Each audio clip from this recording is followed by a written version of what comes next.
Hey y'all, welcome back to our channel and welcome back to What the Paranormal Podcast. Today's a little different. It's not going to be a whole lot of paranormal, but it is going to be an interview that my great-great-grandfather did in Heart of Horn, Oklahoma. His name was George L. Nell, and this interview took place March 16th, 1938, and the interviewer / investigator was James Russell Gray. The interview ID number is 13314. I am a full-blood Chickasaw. I am 56 years old. I was born in 1881 close to McAllister on Brushy Creek, about 8 miles or so south and east of McAllister. My father was Lewis Nell. I don't know much about him or mother either. I think he was born along about the beginning of the Civil War, somewhere in the Chickasaw Nation. Mother's maiden name was Phoebe Holbertson. I couldn't say how old she was or where she was born. She and father married young, and they lived in the Choctaw Nation because they had so many friends and kinfolks there. They are both dead now. Mother is buried near Haywood, and father near High Hill. I was raised up around Peaceable and High Hill. By the time I got big enough to know things, white men were settled in large numbers in the Choctaw Nation, especially around the coal mining towns and camps. I associated with white men a lot. I have talked more English than Indian all my life.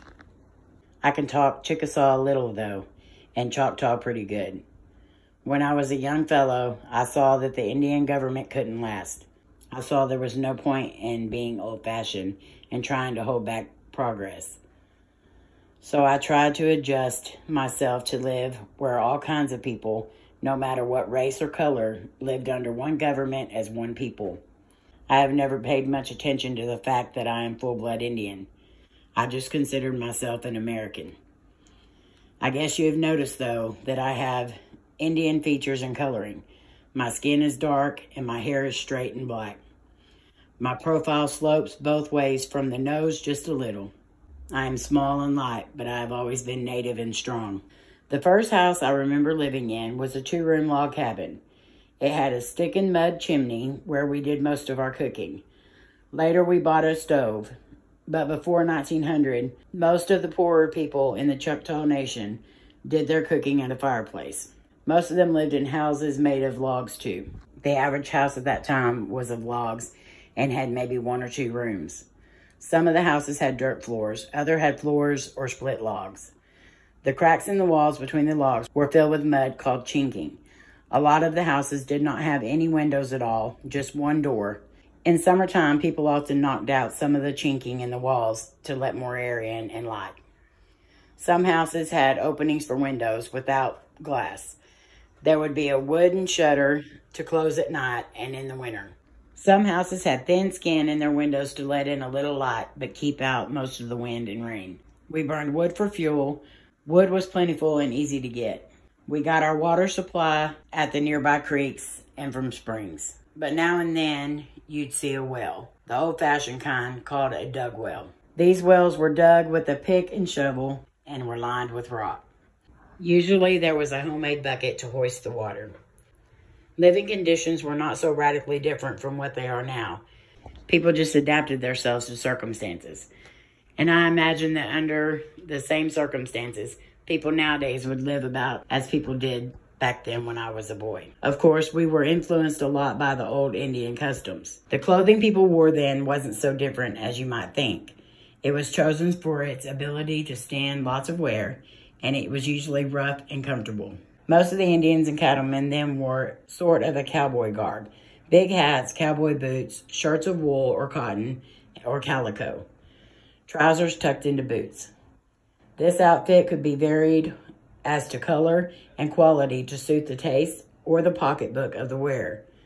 Looking back, I can see that some of the men's styles were different or funny.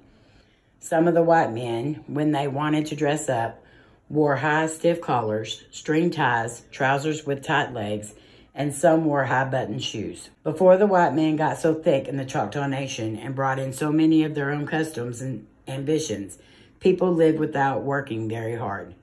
It wasn't hard to make a living. Game was plentiful. Deer and wild turkey were almost everywhere. Such smaller animals as rabbit, squirrel, and possum were thick and easy to catch. There were lots of fish, though the Indians never seemed to care much for them. In some parts of the Choctaw Nation, you could find prairie chickens.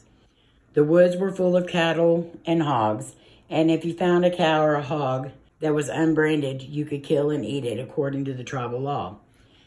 The Indians almost always had gardens around their places. 2 or 3 acres would be considered a large farm. Usually, the patches were much smaller. They raised beans, peas, cabbage, and other kinds of vegetables. And they had small patches of corn. Puller was made of corn, crushed, soaked, and fermented. Indians ate a lot of cornbread. They made a sort of cornbread. It's shucks called shuck bread. Sometimes they mixed nuts, beans, and peas or meat with their fuller. Little by little, the Indians grew away from the old ways as the white men settled up the country until they got to where they ate about the same sort of food as the whites did. Very few of them still make the old dishes. If you came to my table, you'd see that we Nels just about eat what other people do nowadays. The supplies that we had to buy, we could get at McAllister. By 1900s, there was a string of little towns within about 10 miles of us. The coal mines had brought them. Besides McAllister, there was Krebs, Alderson, Dow, and Hartshorn. We could get supplies at any of these places, but McAllister was the usual place to trade. Speaking of coal mines, the discovery of coal, in my opinion, brought about the settlement of the Choctaw Nation by whites years earlier than it would otherwise. The Indians all around me didn't seem to pay much attention to the white people coming into our country in such large numbers. Later they saw that it meant the Choctaw government would have to give way in times to the white man's government. And this knowledge split them into 2 fractions, or parties. One side was in favor of progress, of accepting the white man's ways, and opening up the country. What if statehood came? They argued. Wouldn't it be a good thing? The other side wanted this country for the Indians. They wanted Indian government, Indian ways, the land held in common by the tribe as a whole. None of my kinfolks had land where there was coal. But if I understand it right, the royalties from the coal was paid, right at first, to the Indian on whose claim the mines happened to be located. That gave some of the Indians more money than they had ever known before. And naturally, these Indians thought the white men were all to the good. Progress was a great thing. Then later, as I understand it, arrangements were made for the coal royalty money to be turned over to the tribal government and be held in common. Some of the Indians never did quit objecting. They wanted the old ways, and I guess if they would have been given their wishes, they would have run the whites out of the country altogether. This difference of opinions among the Choctaw led to lots of trouble and hard feelings. Personally, I didn't have any radical convictions on either side, so I can't tell you all about the troubles except in a general way. I didn't take an active part in their fights, but I do know that there used to be some pretty bitter elections when I was a boy.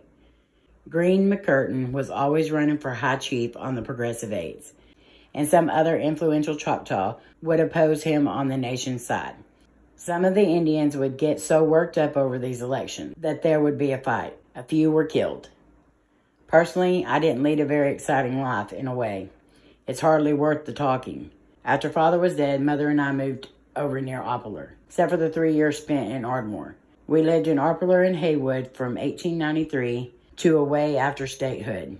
Conditions around those places were similar to those I've already described, except that the old ways were slowly vanishing. By then, farming had begun to be a major industry in Oklahoma, and I made my living, for the most part, by hiring out as a farmhand.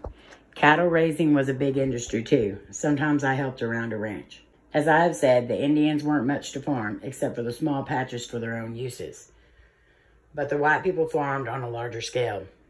They raised a lot of corn and other grains, and they would also sell their supplies. And cotton was taken to McAllister and shipped from there. The price might vary, but as one old man I used to know would say, it can always be sold for something, and the cash comes in handy to a poor man. Being a full blood, I was entitled to an allotment of land, and I got it in 1906. I got 480 acres near Smithville, but it was rocky hillside stuff, and has never done me any good.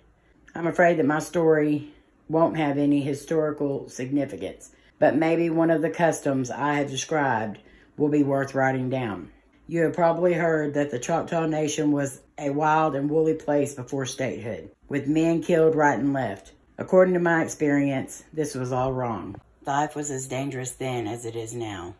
As a rule, we led lazy, easygoing lives. The country was thickly settled. It was easy to live, and nothing much happened. Okay, so that was my great-great-grandfather. He was interviewed. I also have the Chickasaw Nation Chickasaw Roll here, where my family signed the roll. And it was my great-great-grandfather who signed it, George Nail. It's amazing to see the actual document itself. I will put a picture in here, but you won't be able to see it very well. But our roll number and all that is on there. And, you know, you really have to zoom in to see the document itself. But, yeah, this was when our bloodline and our family was put into the Dawes, which is the Chickasaw Indian roll. So, I just been digging into a lot of history, and when we found that interview, I just thought that was absolutely amazing to hear the words that my great-great-grandfather said. It was definitely kind of emotional. Nothing like bad. He wasn't talking about anything bad, so that's not what upset me. It was just, I put myself back in the past, and I could see him sitting there and talking about all these things, and it was just, it was amazing that there was actually documents of my great-great-grandfather. So thank you guys for listening. I hope you enjoyed this. I know it was different, but I definitely want to learn more about my heritage, and I will definitely be sharing more things as I find them. All right, guys, if you will, please smash that like, share this out, subscribe if you haven't, and turn on that bell so you know when we go live and post a new video. All right, we love you. You mean the world to us. We hope you know that, and we will talk at you next time.